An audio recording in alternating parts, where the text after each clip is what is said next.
mari semai berjemaah. Nak boleh solat berjemaah ni, sahabat-sahabat pimpin daripada rumah baginda sallallahu alaihi wasallam ke Masjid Nabawi, iaitu masjid di Madinah. Dan ayat kata Nabi sallallahu alaihi wasallam ni solat dia dengan cara berjemaah. Hari ni, pagi ni dari ramai-ramai umat manusia, Allah pilih kita sahaja. Awak mana dari kapur, dari negeri kita yang mana tak dapat berjemaah, atau berjemaah bagaimana merupakan pilihan daripada Allah Subhanahu wa taala.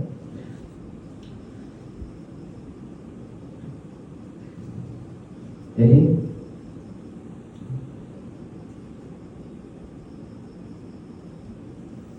Allah Subhanahu wa taala tidak meletakkan kejayaan seseorang itu di dalam agama, melainkan di dalam agama. Allah letakkan kejayaan manusia di dalam agama. Kalau kita tengok kejayaan ikan, Allah letakkan kejayaan ikan di dalam air. Sekiranya dia keluar sahaja daripada air, maka binasalah dia. Sama juga kita manusia, Allah tidak meletakkan kejayaan untuk diri kita ni di dalam harta. Tidak. Allah tidak meletakkan kejayaan seseorang itu di dalam pangkat. Tidak juga. Tapi Allah letakkan kejayaan seseorang itu di atas agama. Bukti kata mana? Kita tengok Fir'aun. Fir'aun ni Allah beri dia kejayaan di dalam pangkat. Dia ni bukan kata pangkat jadi menteri. Tidak. Dia merupakan raja dunia. Dia berada daripada timur ke barat. Itulah pangkat dia besar. Tapi ujung jatuh dia tergelar di dalam laut. Allah binasakan di dalam laut. Dan sekiranya Allah letakkan kejayaan itu di pangkat, nescaya Fir'aun adalah orang yang paling berjaya. Tapi tidak, Allah tidak meletakkan kejayaan seseorang itu di dalam pangkat. Dan sekiranya Allah Subhanahu wa taala meletakkan seseorang itu, kejayaan seseorang itu dengan harta, nescaya Qarun lah orang paling berjaya. Dia lah orang paling kaya, yang mana harta dia ni bukan kata harta dia purah kata-kata, tapi kunci gudang harta dia tu kena bumbung dengan kata-kata. Harta dia tak kata lah mana-mana, tapi tetap juga binasa. Allah tenggelamkan di dalam bumi, yang mana sampai hari ini masih ditelan oleh bumi. Yang kata kejayaan kita umat manusia ni tidak lain tidak mungkin melainkan di dalam agama, iaitu taat perintah Allah, tinggal larangan Allah, hidup ke sunnah Nabi dalam kehidupan kita. Kita tengok para sahabat radhiyallahu anhum ajma'in, kehidupan mereka. Mereka ialah orang-orang yang berjaya. Bahkan Nabi kata, sahabat-sahabatku ni umpama bintang di langit. Jadi kita ikut mana pun pasti kita akan berjaya. Jadi sahabat-sahabat ni dia ada sifat-sifat dia. Sifat-sifat macam kita nak jaya, kita kena ikut orang-orang yang telah berjaya. Jadi apa yang ada pada orang yang telah berjaya ni? Antara sifat-sifat utama para sahabat radhiyallahu anhum ajma'in, di mana ulama-ulama kita telah panggil telah gariskan,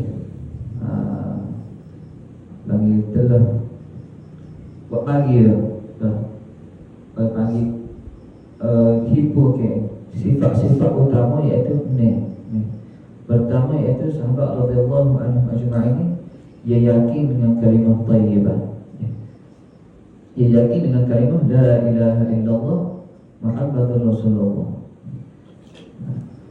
Tak ada lah Tuhan melainkan Allah, mana tiada lah yang berkuasa melainkan Allah. Jadi selain daripada Allah tu tak kuasa, semuanya lemah belaka. Jadi semua makhluk ni tak kuasa, hanya Allah sahaja yang berkuasa. Jadi tak ada qudrat, la haula wala quwwata illa billah al-aliyyil azim.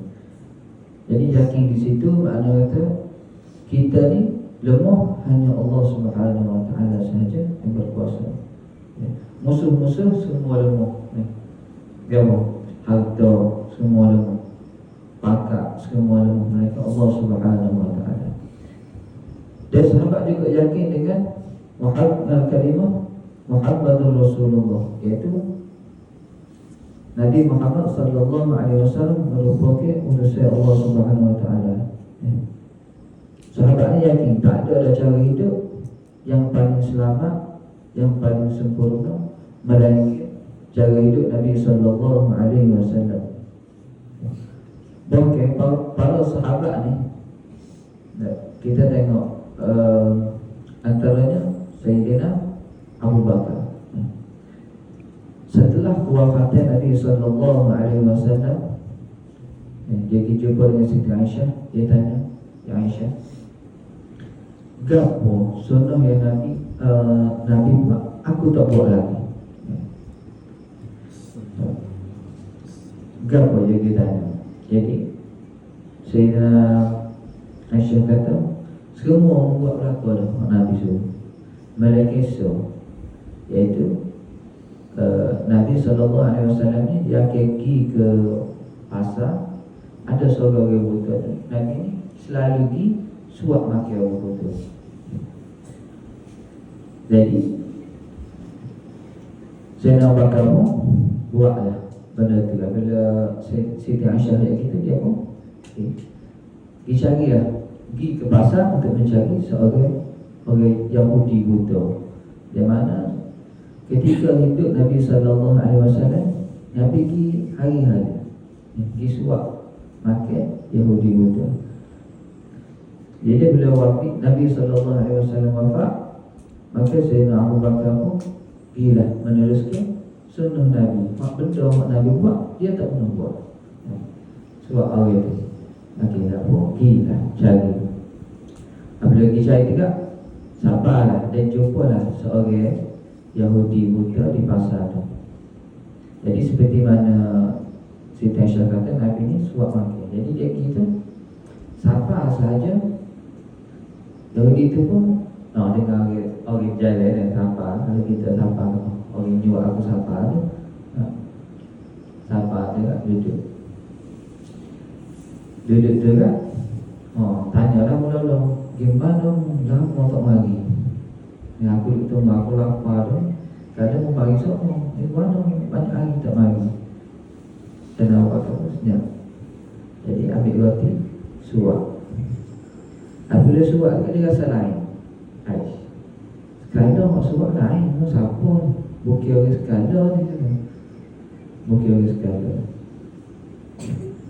Apabila ayat kita kan, ya, bukit orang sekadar, aku ni bukit orang sekadar. Orang sekadar tak ada dalam kembali ke rahmatullah. Kriuk dia. Dia tak tahu lagi siapa dia nyuak dia.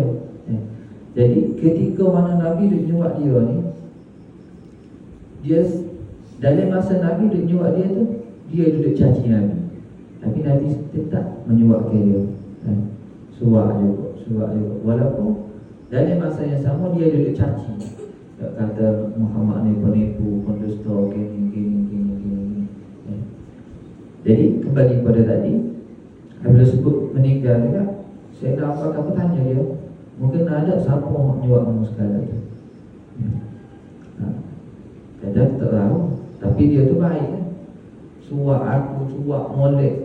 Tak suruh hari ni suap rasa macam kasar. Kalau sebelum ni roti juga, kalau kita orang tua nak kenyek bagus suap. Kalau tak ada gigi apa, mudah pakai hari ni dengan soyok pakai suap gitu kan, nak kunyah, dia kata kerah lah apa kan. Jadi bila kita kat dia tanya, mungkin ada siapa orang jual kamu sekarang? Kita pun tak kenal, tapi dia ni orang baik. Sebelum suap aku kat dia beri hokpuk tu, roti dekat oli lembek kan, bagus suap aku. Ni tak suruh puas hari ni, dengan suap aku tak suruh puas. Itulah kata Rasulullah sallallahu alaihi wasallam. Rupa-rupanya orang yang dia caci, orang yang dia hina tu lah duk nyuat dia hari-hari, duk layan dia hari-hari. Jadi bila tahu kita kan, teriak dia. Teriak tengah dalam masa yang sama juga terus mengucap asyhadu an la ilaha illallah wa asyhadu anna sayyidina Muhammadan abduhu wa rasuluh. Terus bersedia. Ayat kata akhlak Nabi sallallahu alaihi wasallam. Jadi kita kembali kepada asal tadi, iaitu sahabat ni dia